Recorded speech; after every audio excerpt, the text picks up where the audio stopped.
दोस्तों, यशस्वी जायसवाल के साथ बेईमानी करने वाले अंपायर सरफुदौला ने अब यशस्वी जायसवाल से हाथ जोड़कर माफी मांगते हुए अब जो कुछ भी कह दिया है सुनकर तो आपके भी होश उड़ जाएंगे। तो आखिर क्यों उन्होंने दिया था यशस्वी को धोखे से आउट? ऐसी क्या मजबूरी थी उनकी? ऐसा कौन सा चौंकाने वाला खुलासा कर दिया? अब थर्ड अंपायर सरफुदौला ने, जिनके बयान ने अब ऑस्ट्रेलिया का काला चिट्ठा पूरी दुनिया के सामने ला खड़ा किया है। दिखाएंगे सब कुछ, तो हमारे साथ अंत तक बने रहे। लेकिन उससे पहले आपको क्या लगता है कि क्या यशस्वी को जानबूझकर अंपायर ने आउट दिया था? अपनी राय नीचे कमेंट करके जरूर बताइए। दोस्तों, चौथे टेस्ट मैच में टीम इंडिया भले ही हार गई, लेकिन ऑस्ट्रेलिया ने जो बेईमानी की है अब वह उनके गले का ही फंदा बन चुका है। जी हां, यशस्वी जायसवाल को धोखे से आउट देना अब उन्हें बहुत भारी पड़ने वाला है। यहां तक कि अब खुद अंपायर ने भी अपना गुनाह कबूल करते हुए अपना बयान जारी कर दिया है। इसके बाद तो ऑस्ट्रेलिया क्रिकेट कहीं का नहीं रह जाएगा। जी हां, मेलबर्न टेस्ट के 5वें दिन टीम इंडिया की जीत काफी मुश्किल हो चली थी, जब 340 रनों के लक्ष्य का पीछा करते हुए रोहित शर्मा, विराट कोहली समेत भारत के 6 बल्लेबाज केवल 130 रनों पर ही घुटने टेक गए। उस समय केवल यशस्वी जायसवाल थे जो भारत के लिए लड़ाई कर रहे थे। उन्होंने अकेले ही ऑस्ट्रेलिया की धज्जियां उड़ाते हुए पहले 50 जड़ी ऋषभ पंत के साथ 88 रनों की पार्टनरशिप की।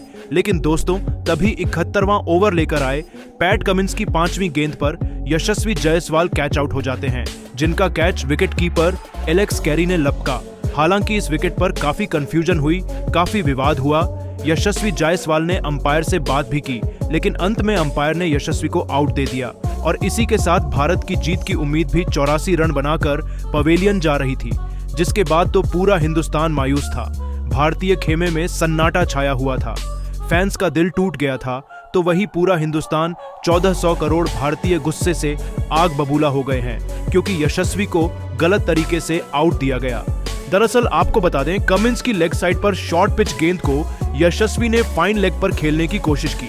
वह चूके और गेंद विकेटकीपर कैरी के हाथों में गई। मैदानी अंपायर ने यशस्वी को आउट नहीं दिया, जिसके बाद कमिंस ने डीआरएस लेने का फैसला किया। रिप्ले में स्पष्ट नहीं हो पा रहा था कि गेंद यशस्वी के बल्ले का किनारा लेकर गई है या नहीं। इसके बाद स्निकोमीटर से जांचा गया, लेकिन स्निकोमीटर में कोई हरकत नहीं दिखी।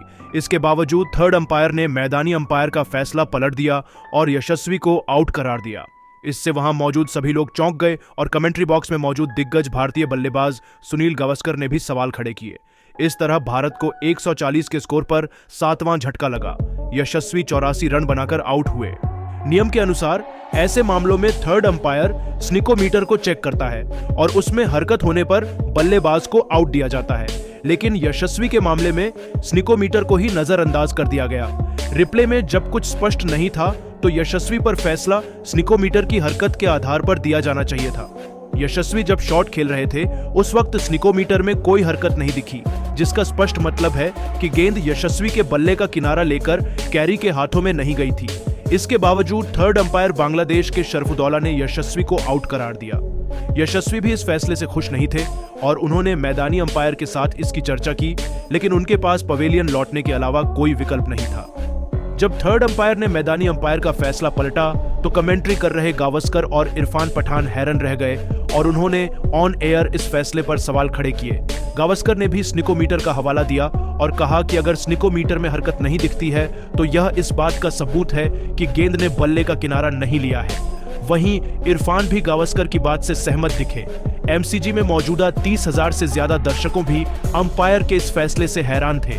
भारतीय प्रशंसक इससे काफी निराश हुए और उन्होंने चीटिंग के नारे लगाने शुरू कर दिए। दर्शक यशस्वी के आउट होने के काफी देर तक नारे लगाते रहे और इस बात का एहसास कराते रहे कि किस तरह यशस्वी के साथ बेईमानी की गई है। ऐसे में अब चारों तरफ बवाल मचने के बाद खुद अंपायर सरफुदौला ने चौंकाने वाला खुलासा किया और बताया कि मैंने जो भी फैसला किया है पूरी ईमानदारी के साथ किया है। मुझे उसे समय लगा था कि यशस्वी जायसवाल आउट है, क्योंकि गेंद टच होकर जा रही थी। हालांकि स्निकोमीटर में कुछ नहीं था, लेकिन कभी कभी उसमें तकनीकी खराबी हो जाती है, तो ऐसी गलतियां होती हैं। ऐसे में मेरे लिए निर्णय देना काफी मुश्किल था कि मैं किसका साथ दूं, और मैंने लगता है गलत फैसला दे दिया, जिसके लिए मैं शर्मिंदा हूं। मुझे अपना काम पूरी ईमानदारी से करना था और मुझसे सिर्फ छोटी सी गलती हो गई है। हो सके तो मुझे माफ कर दीजिएगा। इसके पीछे मेरा कोई गलत इरादा नहीं था। यशस्वी ने कमल खेला है, मुझे भी उनकी बैटिंग खूब पसंद है। उम्मीद है वह मुझे माफ कर पाएंगे। मैं यकीन दिलाता हूं दोबारा से मुझसे ऐसी गलती कभी नहीं होगी।